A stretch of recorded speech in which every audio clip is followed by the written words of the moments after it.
以下这10个现象，如果你中了3项，那么你的肠子可能就是在漏水了。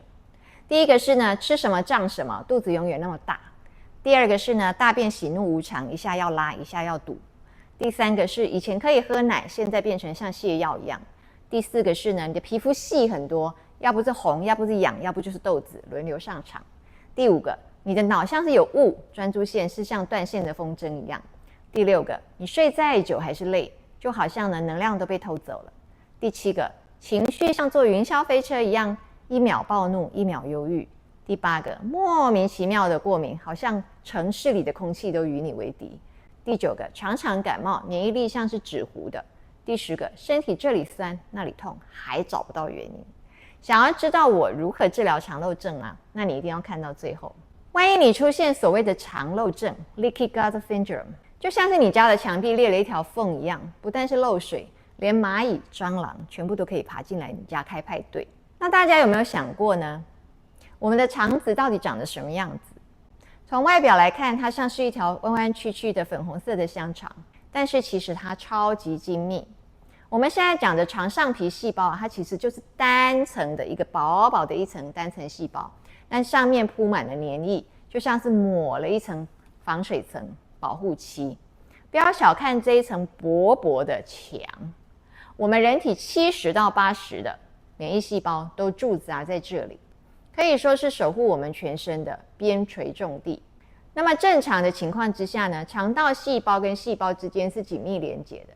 养分必须要经过消化分解之后呢，它才能够被吸收送进来血液里面。但是如果你这一层肠道的屏蔽出现漏缝，还没有消化完全的食物碎片、毒素、坏菌就会偷偷的闯关进来你的血液。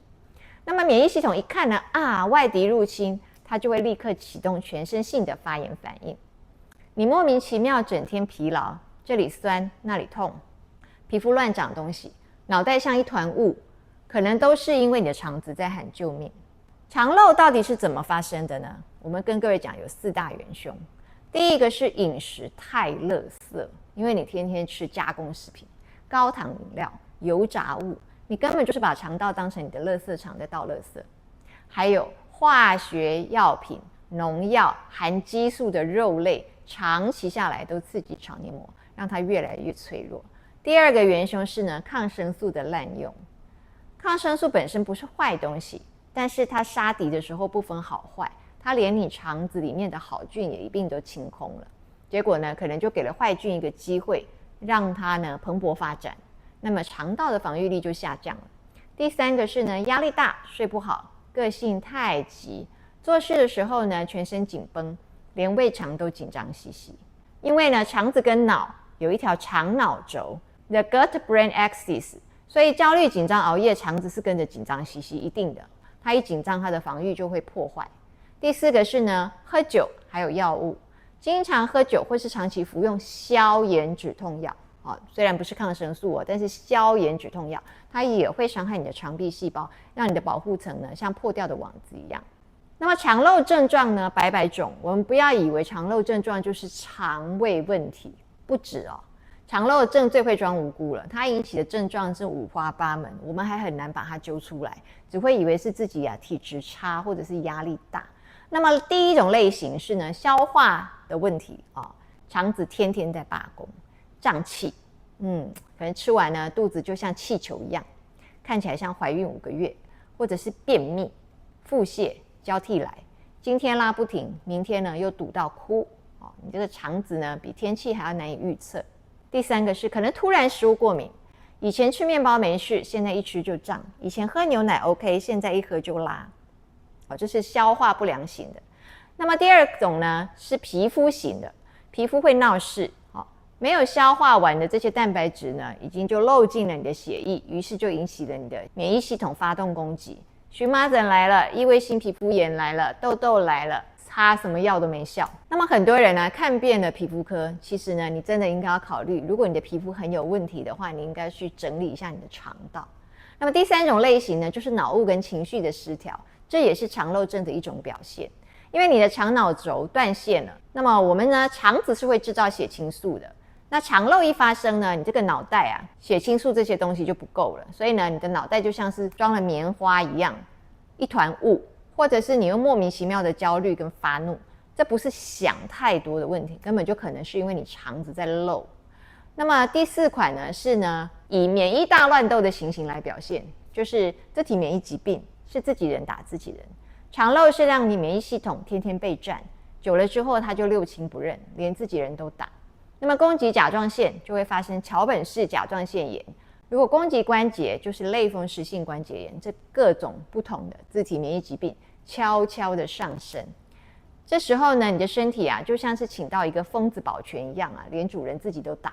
那么好消息是呢，肠漏其实是可逆的，只要你愿意给你肠子一个休养生息的机会，肠道健康，你就会发现呢，皮肤慢慢就变好了，痘痘慢慢就消了，然后再来呢，你的精神会变得比较好，你的脑雾呢就会散去，头脑变得清明，然后大便也不会那么不顺畅哦，不用一下子拉肚子，一下子便秘。最好的是呢，情绪稳定不要那么的焦虑，或者是那么容易爆炸。那么我怎么样治疗肠漏呢？就是要抓漏。我有一个抓漏3部曲。第1部曲呢，首先我们要把水龙头先关起来，所以呢，我们要先去验慢性食物过敏源，有过敏的那些东西不要再进来，要不然呢，你这个水不关紧，湿哒哒的，是没有办法补漏的。所以呢，不应该漏进来的这些食物就不能再吃了。那如果是呢重度的过敏这些食物的话，记得你就禁个2年吧，你的身体才会真的忘掉它。慢性食物过敏不是我们平常想的那种急性过敏，说尘螨花粉猫毛这一类的慢性食物过敏是一种纯属于食物的过敏，它引起的是慢性发炎，它不是有那么急的打喷嚏流鼻水的症状。那么抓漏3部曲是呢，我们要开始涂 silicone， 把它这个漏缝把它填补起来。这个时候呢，你先不要吃太多的膳食纤维，而是要补充麩酰氨酸，因为麩酰氨酸是修复你肠壁的一个天然原料。不管是你要用点滴，或者是你要用口服都可以，或者是你坚持要用天然的食物来源，就是比如说鸡、牛、鱼、豆腐、蛋、奶，这些都是麩酰氨酸非常高的食物。可是记得，如果有过敏的话，这些你就不能够吃。那抓漏第3部曲是，如果你的这些症状已经很久了，就表示你的漏水很久了，你可能有所谓的壁癌。壁癌这个时候不是光是在表面涂防水层就好了，而是连里面的水泥砖可能都已经潮湿到崩解烂掉了。这个时候我们光是用麩酰氨酸来填补表面是不够的，我们必须从墙壁里面做一个完整的根治。这个时候就必须要做到抗发炎和调整免疫，因为它里面一直在发炎，一直在打仗。那我就会用到抗发炎点滴。那当然 Omega 3你也要用你要自己吃。那或者是 Omega 3我会用点滴的，这样适当的调节你的免疫系统，让它不要过度反应。治疗到一个程度之后，你再依照个人的情况加入益生菌。你不是毛起来一直吃益生菌，因为呢肠漏的情况，你有可能是小肠细菌也会过度增生。这个时候如果你太快就加进去益生菌的话，等于呢已经过度增生的细菌，你又加了一大把的菌进去，这个不见得是好事虽然你说它是好菌，但是过度就不是好事。这样呢，顾到你的健康，养好你的肠胃，你就像领到了健康 VIP 卡一样。注意了，不是说你的脾气坏，可能是你的肠道不好；不是说你的皮肤不好，可能是你的肠道不好。把你的肠子调整好之后，你的人生才会是彩色的。记得健康要从长计议，别让你的肠子变成是漏水的水管，不然你全身都会淹水。我是王丽慧，下次再跟各位聊聊身体里的小剧场。